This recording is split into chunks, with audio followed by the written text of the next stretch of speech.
Mesdames et messieurs, bonsoir. Merci d'avoir choisi RTI1 à la 1 de ce 20h. Le séminaire gouvernemental démarré mercredi dernier a pris fin aujourd'hui. 3 jours de travaux pour définir les axes prioritaires des différents départements ministériels sur la base du programme Une Côte d'Ivoire solidaire. Ce vendredi, dernière journée a été consacrée aux acteurs clés du secteur privé. Dans la région du Tchologo, les agriculteurs s'imprègnent des effets des changements climatiques.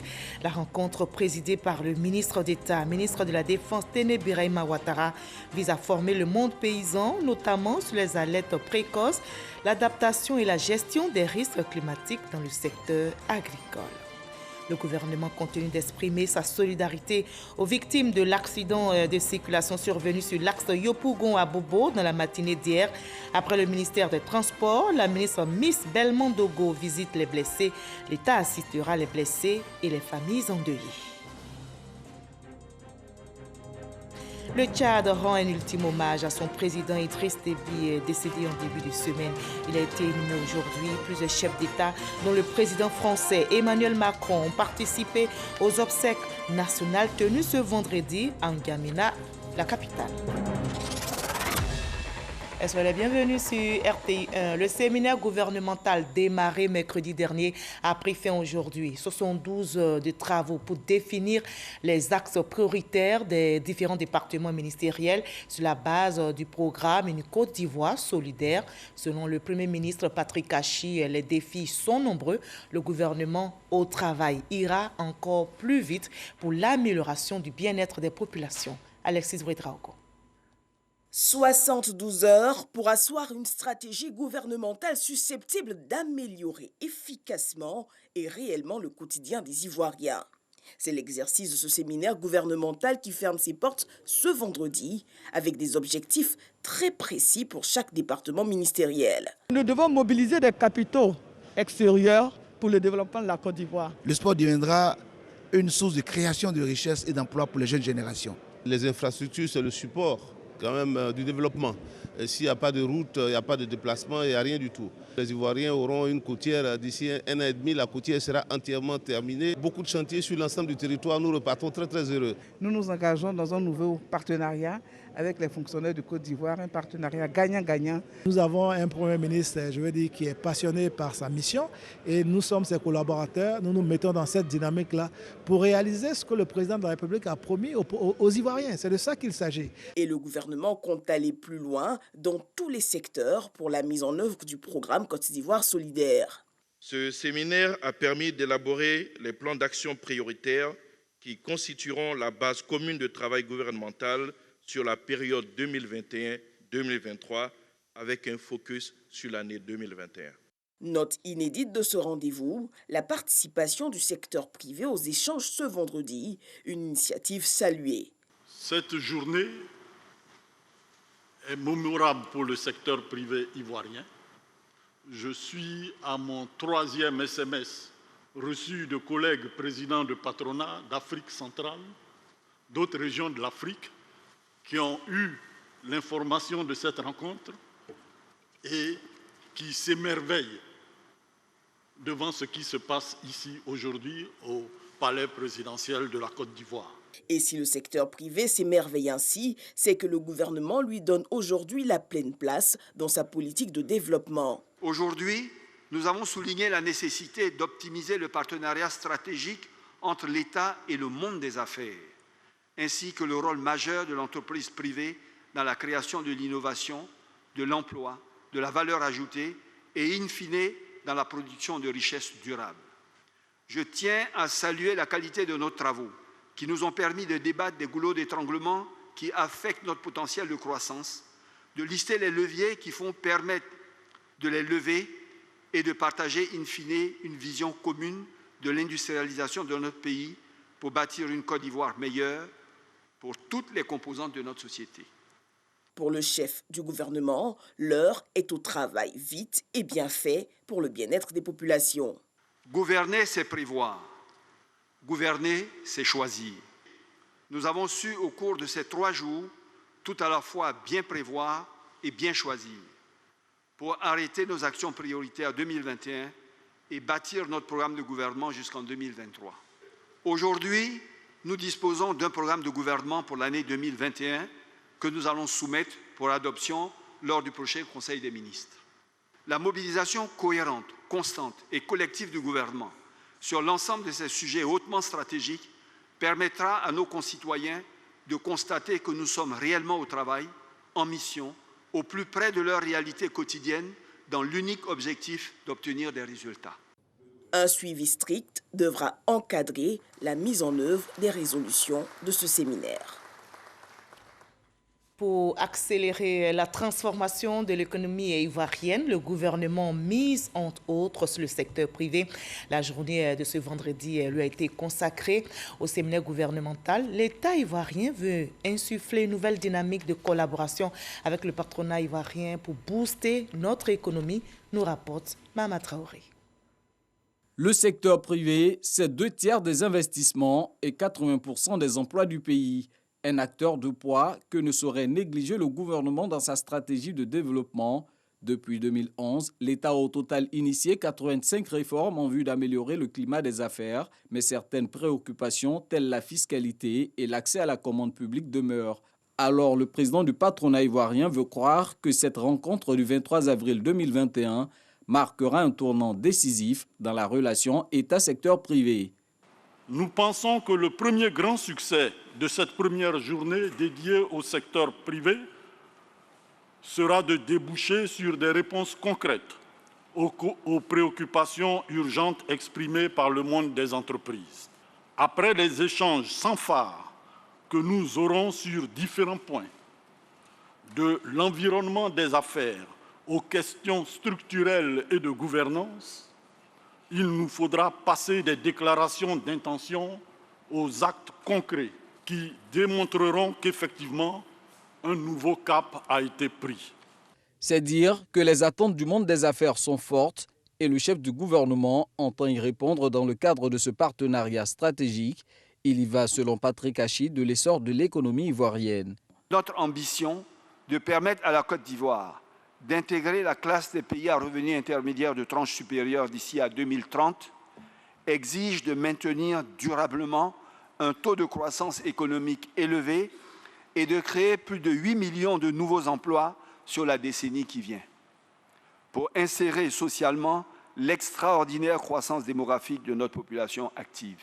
Cela nous commande, État et secteur privé, d'aller donc encore plus loin et encore plus vite. Nous connaissons, vous et nous, l'essence même de notre mission. Le cap est clair, la route est droite.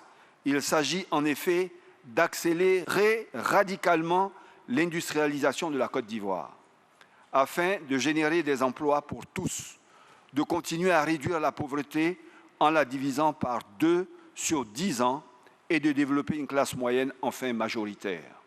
Durant une journée, les deux parties vont discuter entre autres de l'état de la promotion des champions nationaux, de l'accès au crédit et de la transformation du secteur informel. Voilà, les lignes bougent au sommet de l'État. Le ministre des Mines, du Pétrole et de l'Énergie, Thomas Camara, était en visite à la centrale thermique d'Azito à Yopougon. C'est l'un des principaux producteurs d'électricité du pays. Il est allé s'enquérir des travaux d'extension et s'assurer surtout du bon fonctionnement des installations après les incidents survenus. Incidents qui ont entraîné, vous le savez, des perturbations dans la fourniture de l'électricité aux abonnés. Jean-Luc Bambo.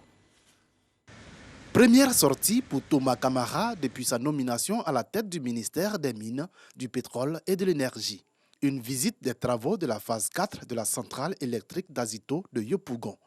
Un choix quelque peu forcé par la situation du moment. Il y a 2 jours, un incident est survenu sur une de nos grosses machines de production ici à Azito. Et cela a occasionné beaucoup de perturbations au niveau des populations. Et donc, nous sommes venus ici pour nous enquérir de la situation et nous assurer que les choses sont rentrées dans l'ordre. Au terme des échanges avec les responsables de la centrale et la visite des installations, le ministre s'est voulu rassurant à l'endroit des populations. Nous sommes heureux de constater que la machine est rentrée en production et que l'incident donc est clos. Nous profitons donc du micro pour présenter toutes les excuses aux populations qui ont dû souffrir du manque d'électricité pendant cette période-là. Le ministre s'est réjoui de l'avancée des travaux de la 4e phase de la centrale, une extension qui permettra d'accroître l'offre d'énergie aux populations. Le chantier est bien avancé. Il est tenu par les équipes 24 heures sur 24, de sorte à respecter la date de août 2021 où cette nouvelle production rentrera et elle permettra de soulager définitivement l'équilibre offre-demande et de faire en sorte qu'il n'y ait plus de rupture. Avec une puissance installée de 430 MW, soit 20% de la capacité nationale, la centrale d'Azito pourra atteindre les 710 MW à l'achèvement de cette 4e phase d'extension, ce qui permettra d'offrir aux populations une électricité abondante et de meilleure qualité. Voilà, je vous conduis un peu plus loin dans la région du Tchologo pour voir comment les agriculteurs s'imprègnent des effets des changements climatiques. La formation est initiée par le Conseil régional du Tchologo en collaboration avec la Sodexam. La rencontre présidée par le ministre d'État, ministre de la Défense, Téné Birama Ouattara, vise à former les agricultrices et les agriculteurs, notamment sur les alertes précoces, l'adaptation et la gestion des risques climatiques dans le secteur agricole. Kader Sogodogo. La partie nord de la Côte d'Ivoire, notamment la région du Tchologo, fait partie des zones les plus vulnérables aux impacts des changements climatiques en Côte d'Ivoire. Diminution de la pluviométrie, réduction de la longueur des saisons culturelles qui engendre une perturbation des calendriers culturaux. Une situation qui désoriente les agriculteurs et agricultrices de la région du Tchologo. Pour remédier à cela, le Conseil régional, en collaboration avec la Sodexam, forme les agriculteurs sur les changements climatiques. La Sodexam, experte en la matière, est bien dans son domaine. Dans la région du Tchologo, l'économie repose essentiellement sur l'agriculture et sur l'élevage. Les variabilités du climat réduisent donc la productivité de nos agriculteurs et de ce fait ont un impact sur leurs revenus. Le ministre d'État, ministre de la Défense, Téné Birama Ouattara, président du Conseil régional du Tchologo, en sollicitant cet atelier, se préoccupe du bien-être du monde agricole, de bonnes productions pour de meilleurs revenus. Bien que nous ne puissions empêcher les variations climatiques, nous pouvons donner les moyens à nos agriculteurs de s'y adapter. À ce stade de mon propos, je voudrais saluer l'expertise avérée des équipes de la Sodexam dont les preuves ne sont plus à démontrer. Jean-Louis Moulot, toutes nos félicitations et nos encouragements pour la manière dont vous dirigez cette société qui est très importante pour la Côte d'Ivoire. Présentation et échange. Participants et formateurs auront à cœur de donner le meilleur à la région du Tchologo. Alors, on lutte contre les changements climatiques, également contre les inondations. Un comité a été créé. Il est dirigé par l'Office national de la protection civile, ONPC. Le comité vient justement de tenir sa première réunion et de nouvelles dispositions ont été prises pour éviter les dégâts humains et matériels lors des pluies diluviennes. Les populations sont invitées à libérer les zones à risque. Evelyne Yoboué, Franco Adio nous en disent plus. 2020, les quartiers de la Riviera Palmeraie et la commune d'Anyama en proie à de fortes inondations. Des scènes qui risquent de se reproduire cette année si rien n'est fait. L'État décide donc d'agir. Quand je prends 2020, 2018, il y a eu même des morts. Et cela est regrettable. On ne veut plus assister à ça. C'est pour ça que le ministre nous a instruit de réactiver ce comité interministériel qui a toujours existé pour prévenir les catastrophes. Et aujourd'hui, nous avons convié toutes les parties prenantes afin de réfléchir, voir comment éviter ces genres de catastrophes, comment éviter les décès, comment éviter ces situations vraiment regrettables. C'est pour ça que nous avons pensé et nous allons faire des propositions supplémentaires à la hiérarchie. Une des causes fondamentales des inondations à répétition demeure l'incivisme des populations selon le directeur de l'ONAD. Sensibiliser davantage, laisser les zones à risque et le passage de l'eau de ruissellement sans oublier l'entretien des ouvrages de drainage. Ce sont quelques actions. Les zones à risque, il faut dégager de ces zones à risque Oui, volontairement, on n'attend pas la catastrophe. Et sur les servitudes, nous avons entrepris les opérations de libération des ouvrages, des emprises. Vous voyez qu'il devient une activité à part entière de libérer les réseaux pour que l'eau circule. Nous avons entrepris ce que nous appelons les opérations pré-saison des pluies.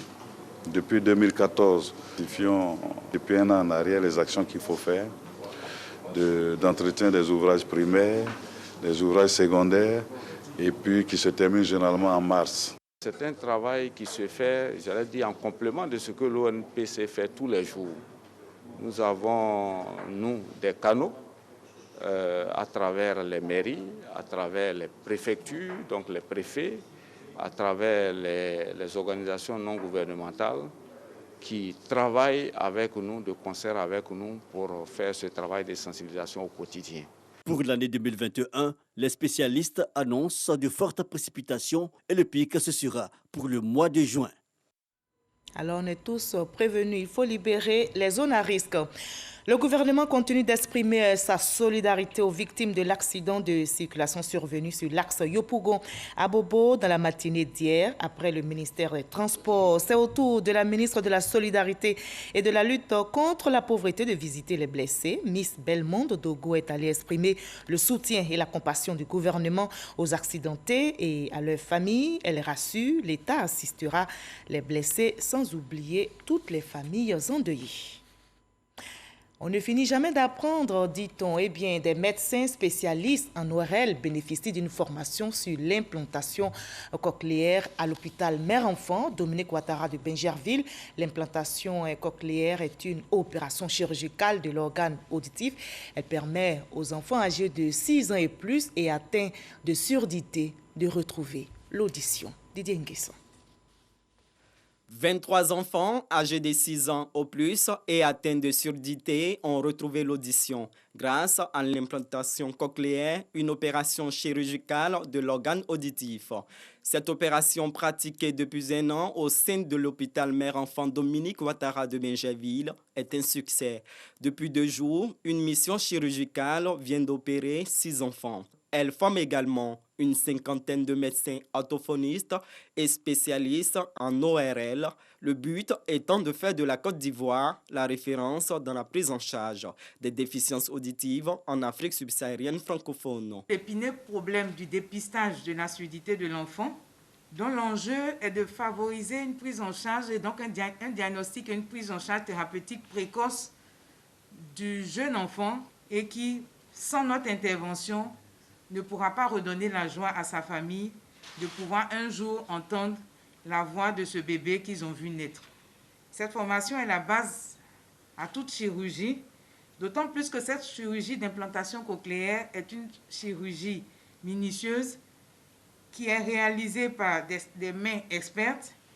Grâce à vous et votre participation, nous avons eu une semaine enrichissante, intense, avec beaucoup d'échanges très promoteurs qui vont nous permettre de développer davantage nos différents projets et programmes d'implants cochléaires et aussi d'autres projets en coopération avec l'Agence de développement autrichienne.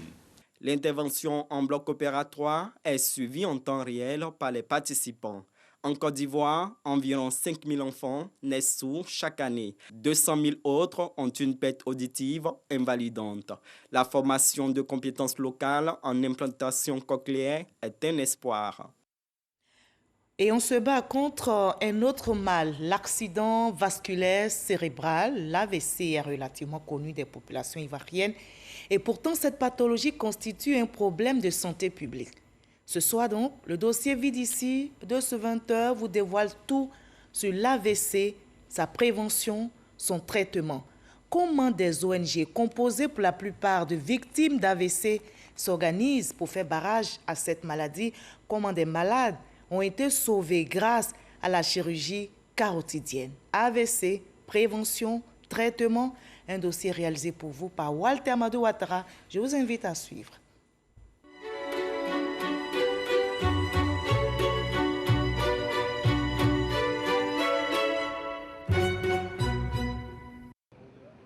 L'accident vasculaire cérébral, AVC, est plus ou moins connu des populations. Pourtant, la maladie est très redoutée. Une dame dans mon quartier, elle a dormi la nuit, matin s'est réveillée, elle a eu la bouche qui est penchée. Elle n'arrivait plus à retrouver ses membres. Ce qui cause l'AVC, c'est un problème de cœur. C'est-à-dire, à force de trop penser, ça se manifeste comme quelqu'un qui perd conscience. Et ça te rend bobo aussi. Ce que je sais des AVC, c'est lié à l'alimentation. Il ne faut pas manger trop gras. Un AVC se manifeste quand le sang cesse d'irriguer le cerveau. Privé d'oxygène, les cellules du cerveau se détériorent, s'ensuivent les symptômes proprement dits de l'accident vasculaire cérébral. Il y a deux types d'AVC. Le premier type, c'est une obstruction de l'artère qui va irriguer le cerveau. C'est ce qu'on appelle accident vasculaire ischémique qui représente environ 80 à 85% de nos patients en hospitalisation. Le deuxième type d'AVC, c'est l'accident vasculaire hémorragique. C'est un éclatement du vaisseau. En décembre 2020, selon l'OMS, Organisation mondiale de la santé, le nombre de décès liés aux maladies cardiaques a augmenté de plus de 2 millions depuis l'année 2000 dans le monde. Cela pour atteindre près de 9 millions de décès en 2019. Les maladies cardiaques représentent 16% du total des décès, toutes causes confondues. Toujours selon des statistiques de l'OMS, les prévisions pour 2030 sont alarmantes avec 12 millions de décès par AVC, 70 millions de patients ayant survécu à un AVC. C'est une maladie qui est grave. Elle est à l'origine de la première cause de décès chez la femme et la troisième cause de décès chez l'homme. Elle est également à l'origine de la première cause du handicap chez le sujet jeune. C'est une maladie qui survient à tout âge. En Côte d'Ivoire, des spécialistes estiment à 15 000 cas d'AVC par an. L'accident vasculaire cérébral constitue un problème majeur de santé publique, tant par le nombre de personnes atteintes que par les conséquences médicales, sociales et économiques. Hier, c'était polio qui fatiguait, qui paralysait. Aujourd'hui, c'est l'AVC qui te ramène à la case de départ. Mais c'est pas facile. Mais on n'a pas voulu être malade. Relativement à la complexité de cette question de santé publique, des organisations non gouvernementales s'impliquent dans la sensibilisation. C'est le cas ici avec l'ONG AVC Espoir, basée à Abidjan. Moi, j'ai fait l'AVC en 2009, à 35 ans quasiment. Et donc, c'est un sommet. Vous imaginez, à 35 ans, vous vous attendez à une éclosion professionnelle. C'est maintenant que vous entamez votre vie de femme. Vous êtes en pleine construction. Et c'est à cette étape de la vie que moi, j'ai fait un AVC. Donc, il m'a fallu, j'ai envie de dire, me trouver d'autres priorités, en fait. Me concentrer sur ma survie. Il faut savoir que quand vous faites un AVC, ce que vous étiez hier, vous ne l'êtes plus aujourd'hui. Vous devez réapprendre quasiment tout. Au niveau du traitement, les nouvelles sont bonnes pour les patients ivoiriens. On parle de plus en plus de chirurgie carotidienne. On peut prévenir un AVC en faisant une échographie de la carotide, ce qu'on appelle des troncs supraortiques. Donc cette échographie, on souhaite la démocratiser ici en Côte d'Ivoire pour pouvoir prévenir un AVC. Avec l'échographie, donc on met l'échographie sur l'artère du cou et c'est ce qui va permettre de savoir si l'artère est rétrécie ou pas. Si l'artère est rétrécie, il peut y avoir un AVC. Donc on a opéré 5 patients qui avaient des sténoses carotidiennes et on souhaite pérenniser et démocratiser ce genre de technique ici parce qu'on a déjà le plateau technique. Afin de voir de plus près l'atout de la chirurgie carotidienne, nous sommes autorisés à prendre part à un entretien avec une patiente ayant un rétrécissement de 80% de son artère carotide gauche. Ce rétrécissement peut causer un AVC. La patiente a souhaité garder l'anonymat. Il m'a expliqué donc qu'il va faire une anesthésie locale et puis c'est quelque chose qui ne dure pas longtemps. Et ça me donne de l'espoir. Plein de gens ont des AVC alors qu'on aurait pu prévenir. Donc si on peut prévenir, ça peut aider quelqu'un d'autre, c'est tant mieux. Le médecin traitant est plus que confiant. Les pourcentages de chance sont très élevés. L'intervention chirurgicale consistera chez une patiente éveillée Donc réveiller pendant l'intervention chirurgicale à ouvrir l'artère du cou et à enlever cette plaque d'athérome. Nous en avons besoin pour 1 heure, 1 heure et demie. Et 2 heures après, la patiente remonte en chambre. Elle reprendra son déjeuner ou son dîner et voilà, dans des conditions tout à fait normales. Voilà, tout se passe bien. Voilà. Est-ce que ça va, madame? Ça va. Ok, super. Voilà, tout se passe très bien. Continue. L'intervention a été une réussite. Satisfaction totale pour le directeur de la structure médicale qui l'a accueilli. Donc aujourd'hui, nous avons le docteur Afif Gassani qui vient faire une opération de la carotide, qui était une première en Afrique de l'Ouest. Donc nous sommes très contents que cela se passe à la Nous sommes aussi contents de la collaboration que nous avons avec le docteur Afif Gassani. 10 jours après l'opération chirurgicale, la patiente anonyme se porte bien. Pour quelqu'un qui a subi une telle opération, parce que c'était une opération majeure quand même, je me sens parfaitement bien. Juste quelques temps après l'opération, j'ai eu quelques remontées gastriques, mais ça c'est dû à l'anesthésie. Et puis, c'est pas la première fois. Avec mes opérations précédentes, j'ai eu le même effet. Donc, à part ça, tout est bien, je me sens très bien. En Afrique subsaharienne, les AVC représentent la 3e cause de mortalité et d'incapacité motrice dans les centres de neurologie. Les spécialistes de la lutte contre cette pathologie exhortent les populations à une consommation réduite du sel, à bannir le tabac, l'alcool, à éviter les situations favorisant le stress et la sédentarité, principale cause de l'hypertension artérielle. Une bonne hygiène alimentaire et comportementale équilibrée est fortement recommandée. Voilà, une bonne hygiène de vie est fortement recommandée. L'espoir renaît aussi avec la chirurgie carotidienne. L'AVC, prévention et traitement, un dossier signé pour vous par Walter Madouatara. On ne baisse pas la garde dans la lutte contre la pandémie de Covid-19 qui frappe l'humanité.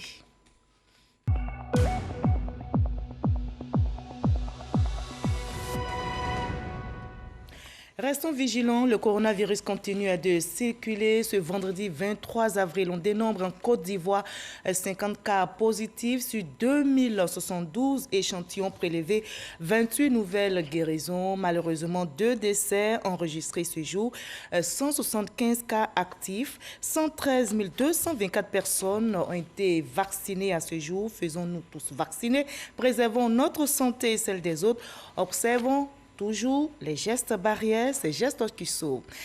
L'inspection générale d'État donne l'exemple, se mobilise pour la lutte contre la COVID-19. Une campagne de vaccination est ouverte à l'ensemble du personnel, nous témoigne Alexis Bridraogo.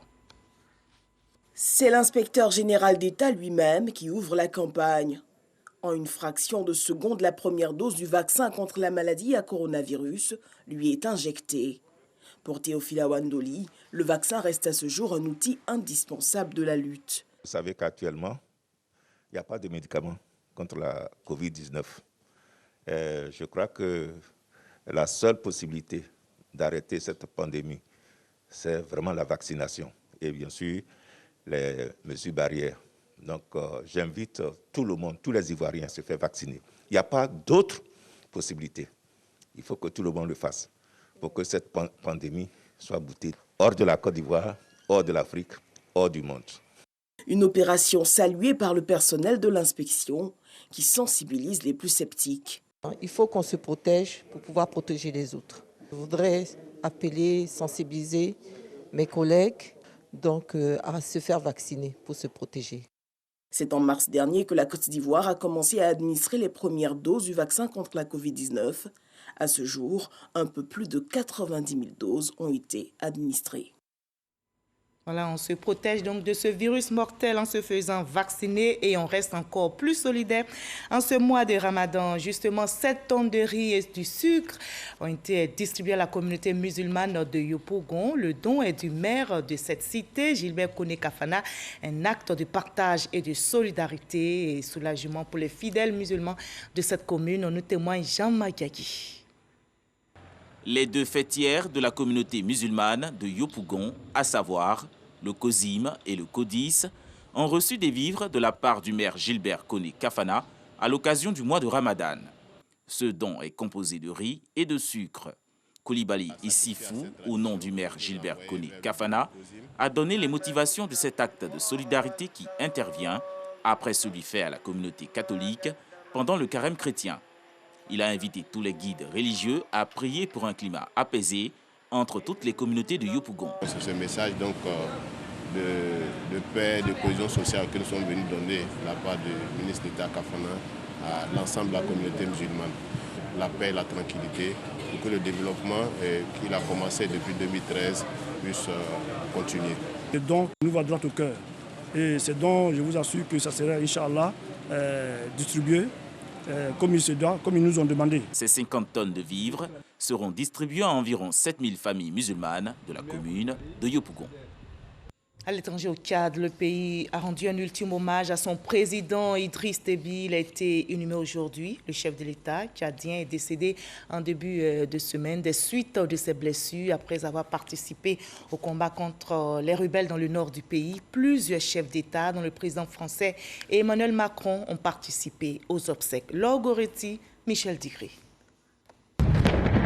21 coups de canon pour saluer la mémoire du maréchal Idriss Déby, décédé mardi des suites de ses blessures après avoir participé au combat contre les rebelles du FACT. La dépouille mortelle du président tchadien est arrivée en milieu de matinée sur la place de la Nation. Sa famille biologique, politique, ses compagnons d'armes et des chefs d'État étrangers lui ont rendu un dernier hommage.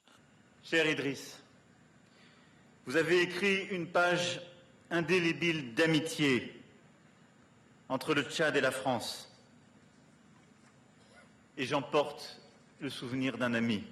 Une cérémonie d'obsèques marquée par la prise de parole de sa dernière épouse, Inda Déby. Maréchal du Tchad, désormais, vous êtes parti. Adieu pour toujours. Vous serez dans nos cœurs. Aidez-nous à ce que la joie demeure. La vie a décidé de votre départ. Et je dois vous dire au revoir. Le peuple tchadien vous a aimé et vous remet à Dieu. Après la prière prononcée dans la grande mosquée de N'Djamena, la dépouille d'Idriss Déby a été transportée à Amdiaras, son village d'origine, où il a été inhumé dans l'intimité familiale. Fin de ce 20h. Merci de nous avoir suivis. Prenez surtout soin de vous. Je vous retrouve demain 20h.